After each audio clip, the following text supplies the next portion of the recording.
It's 12 noon and welcome to CoreTV News on the Hour. I am Martins Dixon. Nigerian soldiers are turning back fleeing residents of Mubi in Adamawa State as they engage Boko Haram insurgents in an attempt to regain the town. The soldiers are also said to be engaging in a fierce battle with members of the sect all through Sunday night and Monday morning to regain full control of Michika. Fighter jets are bombing the hideouts of the insurgents, while foot soldiers battle their locations around Michika Town, local government area secretariat. Executive Director of Stephanis, Mark Libdo, says the military are turning back Nigerians running out of Mubi in reaction to the news of insurgents approaching Mubi Town. A curfew is now in place to enable the military restore order, as reports say that the military are gaining ground over the insurgents. Meanwhile, Adamawa State University authorities have announced an indefinite closure of the institution due to the fear of possible attack from the insurgents. In a statement issued by Hassan Tanko, acting registrar of the institution, students were directed to go home. He stated that the university was closed indefinitely for security reasons. Meanwhile, some students of the university say they are stranded due to residents' rush to leave the town. One of the students who had identified himself as Ali said many commuters were now stranded in the commercial border town due to lack of vehicle. And determined to forge strong alliance against terrorism and violent extremism with Nigeria's neighbors, President Goodluck Jonathan will hold a talk with Chad President Idris Deby in N'Djamena. In a statement by Jonathan's spokesman Ruben Abati, Chadian President, who is also the current chairman of the African Union's Peace and Security Council, will host Nigerian President. The meeting is a follow-up to their discussions in Kenya on the sidelines of the African Union Peace and Security Council Summit. President Jonathan and his host will discuss the actualization of agreements for greater cooperation against insurgents and terrorists reached by Nigeria, Chad, Niger, and Cameroon at a meeting in Paris earlier this year. The talks are expected to lead to the strengthening of the Paris Accord and joint border patrols, intelligence sharing, and the prevention of illicit movement of terrorists, criminals, arms, and ammunition across shared borders. Nigerian troops have stormed the suspected Boko Haram hideout in Borno State, killing over 50 members. The military said in a statement that the raid followed a tip-off that the insurgents were massing to attack Konduga. An officer and two soldiers were seriously wounded during the operation that saw troops seize a fabricated artillery gun, 2 anti-aircraft guns, an armored vehicle, and assorted ammunition. There is, however, no independent confirmation of the military's claim. A group of Muslim professionals known as the Companion has called on all Nigerians and Muslims alike to come together to fight the activities of the Boko Haram sect. The call was made at its annual monthly gathering. The activities of the group, they say, has no basis in Islam. The report. The group known as the Companion says the activities of the Boko Haram sect has no basis in Islam, calling on all Nigerians to stand up and be counted in the move to put a stop to its violent activities. The national president, Musbauddin Oyefeso, says activities of the group have shown that it is un-Islamic. Practically and declaratively, they are not Muslims. Because if they are Muslims, they will not be killing co-Muslims, number one. Number two, they will not even be destroying properties of Muslims, and they will not even be operating in a land where you have very huge Muslim population. So they can never be Muslims, and they are not Muslims. Secondly, Islam abhors violence in any form. We have just been exposed to exceptions to violence or situations where Muslims can defend themselves, not even unleash violence on anybody for any reason. Lagos State Amir of the group, Majim Yusuf, says though groups such as Boko Haram and the Islamic State are Muslims by birth, but they are a misguided bunch of people who have twisted the tenets of Islam to further their selfish and violent desires. Both groups, Boko Haram and ISIS, made up of Muslims, no doubt, would appear to be made up of misguided Muslims. They transgress the limits set by Allah and acceptable to Islam, and their activities are generally un-Islamic, and for that reason I join other Muslims in condemning the activities of ISIS and Boko Haram. The group rose from its meeting with a resolve to continue to educate Muslims on the activities of groups like Boko Haram and Islamic State as un-Islamic and one they should fight. Secretary to Borno State Government, Baba Jidda, has raised alarm over the activities of the members of the Boko Haram sect in the state. He says most parts of the state is now being occupied by members of the dreaded sect. Jidda advised the state and its people to be silent on any discussion concerning 2015 elections for now. He also advised politicians across political divide to de-emphasize discussions on 2015 in the state or anywhere in the country in the face of rampaging onslaught by the Boko Haram insurgents. Jidda says that normal governmental, economic, social and political activities have been dislocated in Borno State. He also said huge numbers of displaced persons are now living in refugee camps in Maiduguri, neighboring states, as well as Niger, Chad and Cameroon. Jidda regretted that in spite of the security challenge facing the state, the Independent National Electoral Commission has fixed October 3 for a by-election for Jere Local Government House of Assembly constituency in the state. He says it will be callous for anyone to be scheming for any political office in the state in the precarious security situation. The SSG called for a stakeholder summit of eminent citizens of Northeast Zone, irrespective of ethnic, political and religious affiliations, to articulate broad-based solutions to the threat posed by the insurgents. The acting governor of Adamawa State, Umaru Fintiri, has won the governorship primary of the People's Democratic Party, enabling him to contest on the ticket of the party for the Adamawa governorship election on October 11. Fintiri defeated his rivals by securing 624 votes, while his closest rival, former Executive Secretary of Universal Basic Education, Ahmed Modibo, scored 197 votes. Former military administrator of Lagos State, Buba Marwa, came a distant third with 54 votes. The primary, which stretched into the early hours of Sunday morning, was adjudged free and fair. The candidate of the All Progressives Congress has emerged, and he is Senator Mohamed Jibrila. He won the primary election of the All Progressive Congress after polling 2,718 votes. The former Lagos and Borno State military administrator Buba Marwa and Umar Aldo have commended the leadership of the People's Democratic Party for the way it handled the governorship by-election held in the state. The two gubernatorial aspirants who contested the PDP primary election that resulted in the emergence of the Adamawa acting governor, Ahmed Umaru Fintiri, Buba Marwa and Umar Aldo said they have accepted the outcome of the party primaries in good faith. Marwa stated this at a post-primary election press briefing held at his residence in Eola, noting that every step taken during the election was appropriate and in accordance with the constitution of the party. Former Vice President and Chieftain of the All Progressives Congress, Atiku Abubakar, has called for an urgent meeting of stakeholders in Adamawa State to ensure a free and fair governorship election on October 11. Atiku made the call against the backdrop of the need to maintain security and amidst fears that the prevailing emergency rule could affect the election. He noted that the meeting is necessary because a recent poll showed that 55% of adult Nigerians want emergency rule imposed on the 3 states in the Northeast region lifted before the 2015 elections.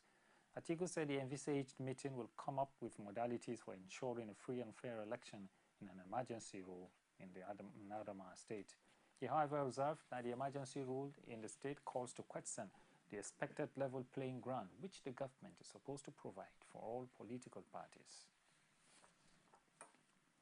You're watching CoreTV News on the Hour. We'll be taking a break and we'll come back and give you the story on how the Western Naval Command is getting ready for combat. Stay with us.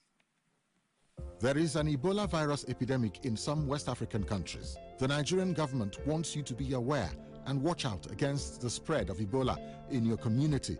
Help keep our country safe and watch out for severe cases of fever, headaches, diarrhea, chest and abdominal pain, sore throat, cough, red eyes and bleeding from the eyes, ears and nose, especially when these symptoms are found in persons coming into Nigeria from other West African countries. Protect yourself. Wash your hands regularly with soap and running water or use a hand sanitizer. Avoid contact with the blood, urine, feces or saliva of animals like bats, monkeys, gorillas, chimpanzees, or infected persons.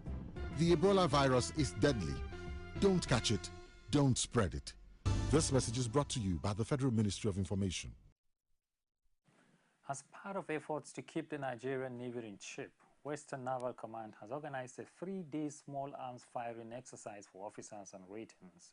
Omotayo Alo was at the Nigerian Army shooting range, where the exercise took place, and filed in this report.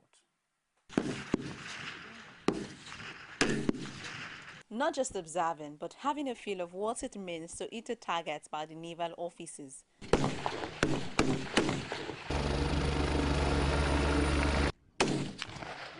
The 3-day small arms firing exercise is aimed at improving the weapon handling skills of personnel and developing intuitive response and initiative under battle conditions. The exercise witnessed a lot of impressive performance as officers proved their worth in hitting targets from afar. At the closing ceremony, the first demonstration was the helicopter shooting exercise. Then officers on their training showcased what they have learned in the past 3 days. The special guest of honor, Director General Nimasa, represented by his deputy Sunday Umorin, expressed satisfaction at the command's training skills aimed at preparing them for eventuality. As reported, it's been quite a success in terms of the degree of accuracy and show of professionalism. So it's a clear indication that we can all go home and be sleeping, knowing that the good guys are doing the good job for us. Declaring the command's determination to continue in the spirit of marksmanship, the Flag Officer Commandant Western Naval Command, Sami Alade, represented by the Command Chief Staff Officer, Etim Etifit, says he is confident of an excellent performance if the command is called for external competition of small arms handling skills. I'm sure we've always been ready and will always be ready. And from what we have all witnessed today, there is no doubt that the Navy is on top of its job, and we are ever ready. The small arms fire exercise is one of the most important events in the Nigerian Navy calendar, usually organized annually across the Federation. Prevention, they say, is better than cure. Right at the Nigerian Army shooting range, Owodi, Ogun State, the Nigerian Navy Western Command have once again showed and exhibited the importance of training and preparedness towards attacking and fighting the enemies of the Nigerian waters. Omotayo Alo, CoreTV News, Ogun State.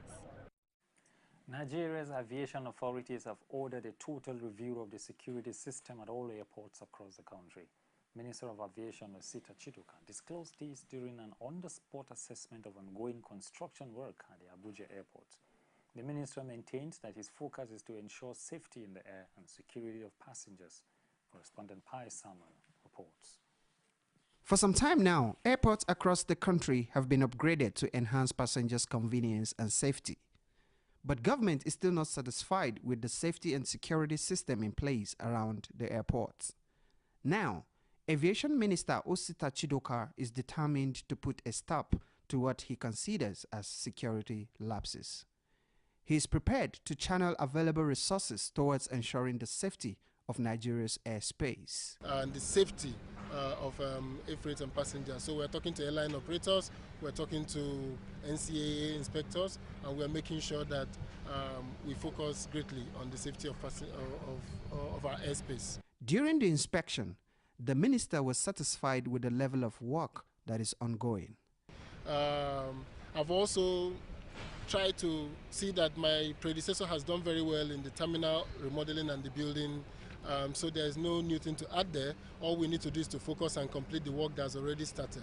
Passengers in recent times have had cause to complain over what they describe as slow pace of work at the airport. But the minister was quick to announce when the Abuja terminal will be fully ready for use. The work is going on well, but there's a lot of disruption to passenger operations. So part of our strategy will be to communicate more with the passengers to let them know that these are temporary inconveniences. Within now and the next 4 to 6 months, we hope to get the full terminal up and running in domestic area. So the walkthrough and the suffering that the passengers are going through will be a thing of the past. Before now, Nigeria has had its fair share of air mishaps, but with the current upgrade of the security and air safety system, the authorities are convinced that the country will regain its Category 1 air safety certification. Pius Samuel, CoreTV News, Abuja. The Economic and Financial Crimes Commission has declared a gubernatorial aspirant in Bauchi State, Abdullahi Usman Adamu, alias Then China, wanted. The politician is wanted by the anti-graft agency for allegedly obtaining $500,000 from a Chinese company by false pretense. The EFCC says that the suspect obtained the money from the Chinese firm as part payment for the supply of 3,000 metric tons of lead ore, but failed to deliver on the contract. The commission later invited him based on a petition from the Chinese embassy, but he failed to honor the invitation. The suspect is currently on the run as efforts to track him, including several visits to his home in Narabi, Bauchi, proved futile. Similarly, the anti-graft agency has also declared one Godswill Oyegwa Oyoyo, an information technology staff of a new generation bank, wanted over a case of multi-billion fraud. Godswill allegedly conspired with some scammers and obtained 6.2 billion naira from his bank after hacking into the bank's database. The 38-year-old is from Isoko local government area of Delta State. An educationist, Coleman Ajiboye, is not comfortable with government's decision to tinker with the resumption of schools over Ebola virus.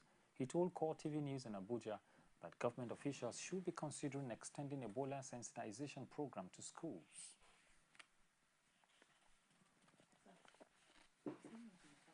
Extending the resumption of students, I don't think it has a serious meaning to eradication or prevention of Ebola. There is no school that is as crowded, for example, as a Wuse market or Maraba market. Why is it that markets are not closed? So it is even from the engine room where we can get knowledge on how to eradicate Ebola that you are closing down. So you are shutting down a knowledge, not preventing an escalation of Ebola. Therefore, to me personally, you are going to put the students into a serious or a kind of aggression in their studies because they have to meet up with finishing their syllabus. I think universities or tertiary institutions, they are in session. So what is the difference? What is the population of students in the universities, polytechnics, and that of secondary schools and primary schools? So what is it that government is really preventing?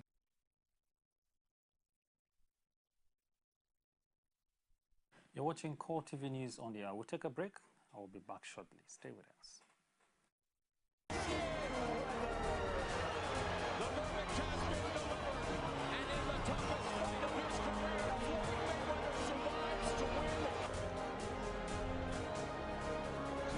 Der Torschütze zum zwischenzeitlichen 1:1. Semenike schickt Musa, da ist Ahmed Musa! Und da ist der Ausgleich!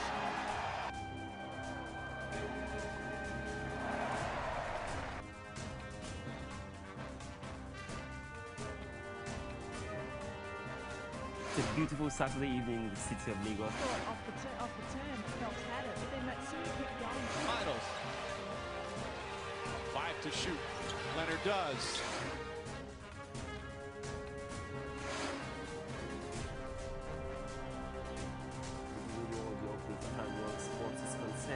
And of course, making a difference for all of us here from all our production crew. Thanks for all your pleasure.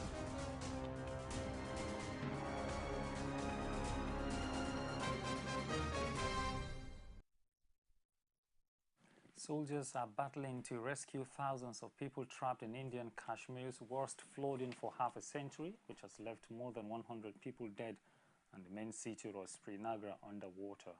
350 villages have also been submerged since torrential monsoon rains triggered flooding across the picturesque Himalayan region of Jammu and Kashmir.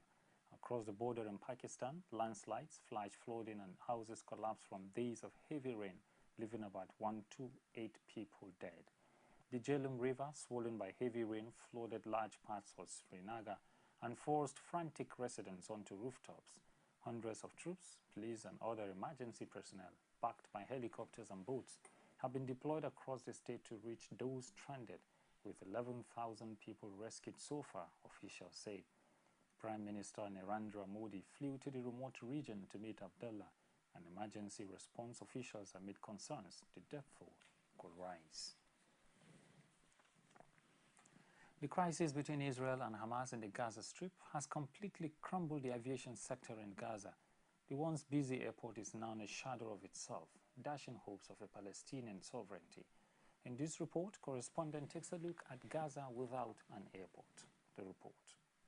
Walking through the rooms of where they used to work, Anis and Wassem were air traffic controllers during the short existence of Gaza's airport. This was the main entrance for the cars, and here was the parking area. This is the main building for travellers. This part was for departures, and this part for arrivals. From the main passenger terminal to the VIP area, only traces of what used to be. Symbolically inaugurated in 1998 by Bill Clinton and late Palestinian leader Yasser Arafat during peace negotiations, the airport represented a step towards Palestinian sovereignty, but hope faded fast. Israel bombed the radar tower in 2001 during the second Palestinian uprising in Gaza. It has been closed ever since. When you see this building and you see the ruins of Yasser Arafat International Airport, it brings tears to your eyes. It's painful, and you feel a sense of loss. I remember here there was grass and gardens and roses and nice things. The window of my office was here. The airport is regularly targeted by Israeli airstrikes, including during the latest offensive. These 50 days of fighting ended with a ceasefire agreement between Israel and the Palestinians. Further talks between the two sides are due to take place in Cairo, and the airport is a key demand. Israel, the occupying forces, need to allow us the entry of these materials for that airport until the airport has been rebuilt as it was before it was targeted. Today, there are only two ways out of Gaza for Palestinians, one through Israel, another through Egypt.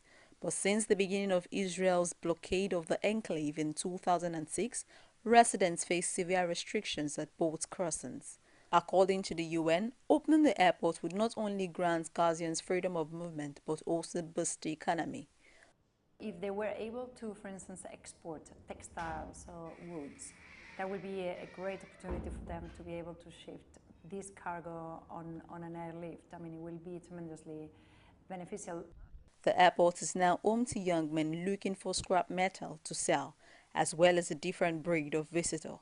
Passengers won't return until an agreement is reached to let Gazians make use of their skies again. This wraps up CoreTV News on this hour. Join us on top of the hour for more in-depth news and reports. I am Martin Dixon. Do have a good afternoon.